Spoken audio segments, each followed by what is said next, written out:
Jadi itu penanda nama-nama itu adalah nama-nama yang semakin ke bawah yang membuat kelompok-kelompok lagi atau berketurunan lagi. Begitu juga Ba'alawi, ada Ba'alawi di atas.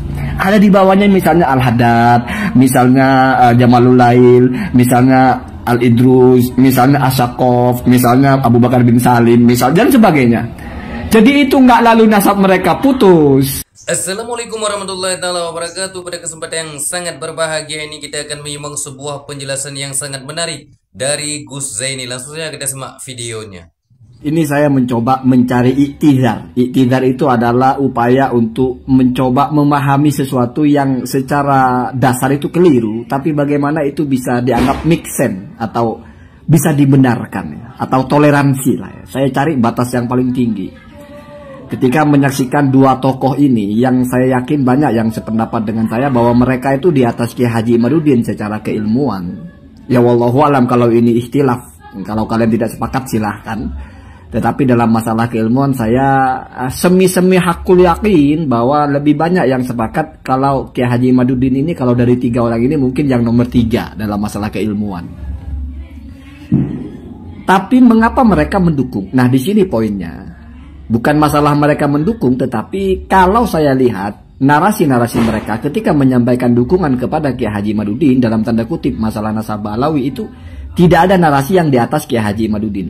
Tidak lebih tajam dan tidak lebih berbobot, tapi semuanya ala kadarnya.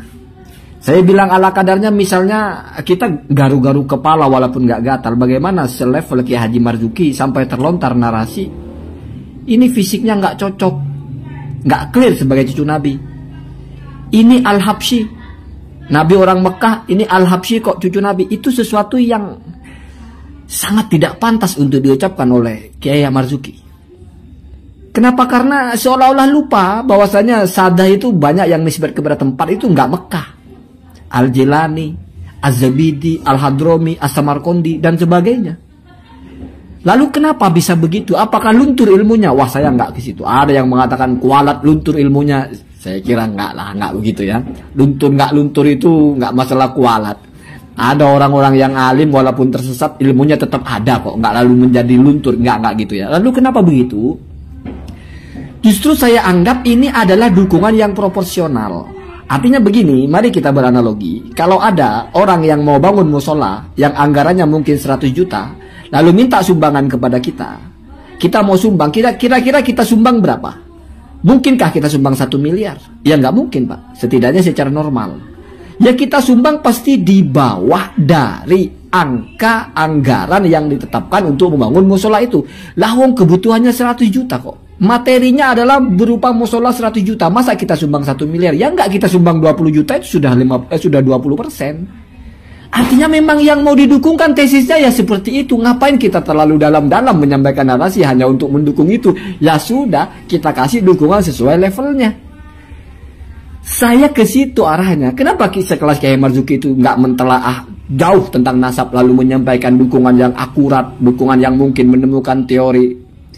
Ya, saya ada catatan-catatan narasi-narasi yang misalnya digunakan untuk menyerang nasab Ba'alawi itu ya lebih bergengsi lah bahkan daripada tesis ini. Tapi mereka nggak mengakses itu, bukan tidak tahu mungkin, tetapi karena dipikirnya ya ngapain kita terlalu serius ilmiah kalau mendukung tesis seperti ini. Bisa jadi seperti itu mungkin ya mungkin. Ini nggak mustahil akli ya. Jadi ya dudukan hukumnya itu nggak ke akli, tapi setidaknya adi saja. Artinya yang mau saya dukung siapa dan penemuan masalah apa? Ya nggak perlu terlalu serius, yang penting sepaket dan sepaham sudah selesai. Nggak terlalu mengkaji terus mengeluarkan narasi yang bombastis. Ada kelompok-kelompok yang seperti itu biasanya yang di bawahnya, yang mengkaji segala Al-Qoddah lah, segala Ahmad Al-Muhajirnya yang fiktif lah. Itu yang di bawahnya semua. Kalau yang di atasnya nggak ada yang muncul. Nggak ada. Kita dengar misalnya Profesor Dr. Ki Haji Ahmad Zahro nggak muncul. Penekanannya itu di mana? Ya ikut saja gitu. Ya kayak Kiai Haji Marzuki juga begitu. Sekali nambahin narasinya ya nggak lebih berbobot juga. Kenapa? Karena untuk apa gitu loh. Ya sama dengan tadi. Ini kan anggaran pembangunannya kan 100 juta. Masa saya sumbang 1 miliar? Ya nggak clear itu, remang-remang gitu. Jadi aneh. Kan tujuannya cuma bikin musola 100 juta. Ya saya sumbang 20 itu sudah besar sekali. Sudah luar biasa besar itu ya. Artinya sudah sangat relevan dan sudah sangat make sense. Ya narasi kamu kan begitu levelnya. Ya sudah saya sokong aja dengan narasi begini gitu.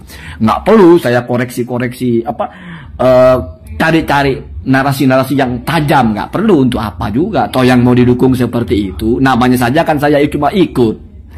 Kan begitu Pak ya. Jadi mungkin atau ada satu lagi, yaitu ya proporsional. Saya posisinya ikut. Tidak bisa pengikut itu mengeluarkan sesuatu yang lebih bombastis daripada yang diikuti. Repot nanti. Bergeser nanti kalau misalnya Kiai Haji Marzuki menemukan teori yang lebih dahsyat dari punya Kiai Imad untuk membatalkan nasabah Alawi, kan jadi repot nanti. Jadi geger itu ya. Maka dari itu ya cukup selalu mengukur narasi jangan sampai lebih tinggi. Lagi pula mungkin juga mengerti toh yang mau diajak bicara itu orang-orang yang mungkin sudah sepakat gitu kan, sudah saya jelaskan rumusnya. Kalau kepada orang yang sudah sama-sama sepakat, kita tidak butuh ngomong benar, kita ngomong apa aja sudah pasti benar gitu. Mau satunya ngomong 1 tambah 1 7 pun jadi ya. Kalaupun ada yang mentoleransi itu kok 7 kok bukan 2, gampang nanti diam-diam kita kurangin 5 jadi 2 juga. Itu stripnya turun aja ke bawah jadi 2 itu. Jadi begitu biasanya ya. Jadi ini saya tidak sedang merendahkan keilmuan karena saya tahu beliau ini pernah menjadi orang nomor 1 di NU Jawa Timur. Kalau kita anggap beliau ini bodoh tidak mengerti hal seperti itu, luar biasa kita. Berarti NU kan kecolongan, nggak sampai seperti itu menurut saya ya. Tapi mungkin memang ada apa bahasanya ya, bukan ngakal-ngakali nanti jadi monyet kalau ngakal-ngakali kan. Bukan ngakal-ngakali, tapi mungkin proporsional saja. Saya sedang dalam rangka menjelaskan sesuatu yang proporsinya seperti itu, maka penjelasan saya dalam rangka mendukung ya proporsinya tidak lebih tinggi dari itu. Itu standar namanya ya.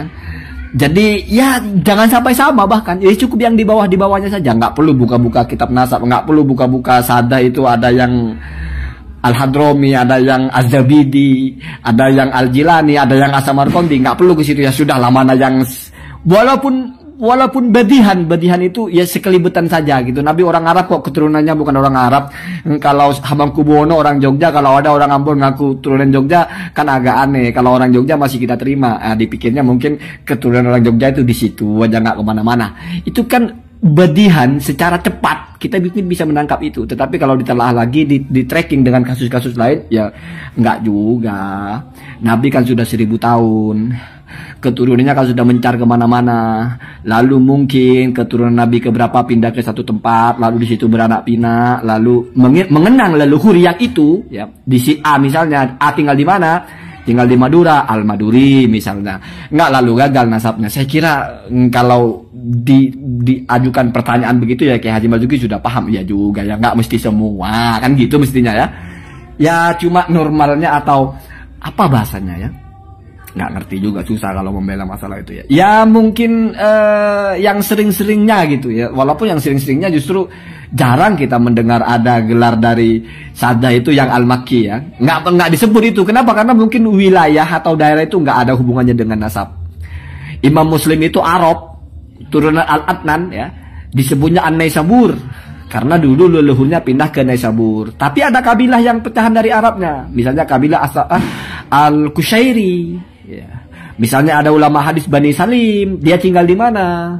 Bahkan Al-Farisi misalnya, ya nggak mesti dia karena tinggal karena keturunan suku Persia, ya mungkin ada yang suku Persia, ada yang nggak mesti di situ, mungkin karena pernah ada sejarah di situ sehingga dinisbatkan nama itu. Lagi pula nama-nama itu yang menjadi nama panggilan itu memang macam-macam. Ada yang bahkan ada kalau kita dengar kitab Al-Ba'is fi Inkaril Bid'ah wal Hawadis itu karya kan Abu Syama Al-Maqdisi. Kenapa disebut Abu Syama? Syamatun itu seperti tai lalat tapi besar ya, seperti tompel lah hitam di dahi. Karena beliau itu ada tompel hitamnya di dahi sebelah kiri, bukan di tengah ya, kiri di atas. Itu makanya disebut Abu Syama. Ya Abu Tompel kalau bahasa kita kan. Artinya nggak mesti apa bahasanya, nggak mesti berurusan dengan nasab nama itu. Kecuali misalnya Al-Hasani, itu baru identitas. Lalu kenapa nggak disebut Al-Hasani Bani Hasyim Al-Quraisy? Karena dalam ilmu nasab itu, kalau sudah Al-Hasani pasti Fatimi, pasti Bani Hasyim, pasti Quraisy. Kalau Quraisy belum tentu Bani Hasyim. Kalau Bani Hashim belum tentu Al-Hasani. Tapi kalau Al-Hasani sudah pasti Bani Hashim, sudah pasti Quraisy, sudah pasti Arab. Otomatis itu. Bahkan Bani Hashim belum tentu Hasani. Nah, kalau Al-Hasani pasti Fatimi. Tapi tidak semua Fatimi Al-Hasani. Ada yang Al-Husaini. Nah, Al-Alawi ini penting. Tidak semua Al-Alawi itu Al-Hasani dan Al-Husaini. Kenapa? Karena Al-Alawi itu pongkolnya adalah dinisbatkan kepada Sayyidina Ali. Putra Sayyidina Ali yang dari Sayyidah Fatimah 2 yang laki berketurunan. Yang dari istri lain ada, misalnya Muhammad bin Al-Hanafiyah. Itu Al-Alawi juga, tapi bukan Fatimi. Tapi otomatis juga bukan Hasani, bukan Husaini. Jadi kalau sudah menyebut Hasani, Husaini itu sudah sangat spesifik, nggak butuh ditambah lagi. Apalagi menyebut di bawahnya Al-Musawi itu lebih spesifik lagi. Musa Al-Kadim sudah pasti Al-Husaini. Apalagi nyebut lagi misalnya di bawahnya Al-Uraidi itu sudah pasti Al-Husaini. Apalagi misalnya nyebut di bawah. Jadi itu penanda nama-nama itu adalah nama-nama yang semakin ke bawah yang membuat kelompok-kelompok lagi atau berketurunan lagi. Begitu juga Ba'alawi, ada Ba'alawi di atas. Ada di bawahnya misalnya Al-Haddad, misalnya Jamalul Lail, misalnya Al-Idrus, misalnya Asyakof, misalnya Abu Bakar bin Salim, misalnya dan sebagainya.